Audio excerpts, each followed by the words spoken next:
Month to date. Month to date, MTD, is a period starting at the beginning of the current calendar month and ending at the current date.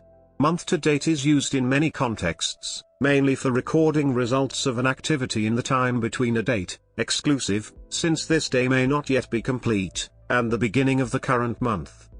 In the context of finance, MTD is often provided in financial statements detailing the performance of a business entity.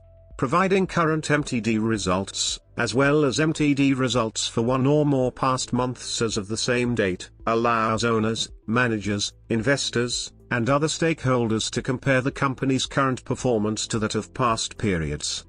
MTD describes the return so far this month. For example, the month-to-date return for the stock is 8%.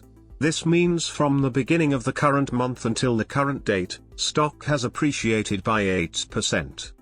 Comparing MTD measures can be misleading if not much of the month has occurred, or the date is not clear.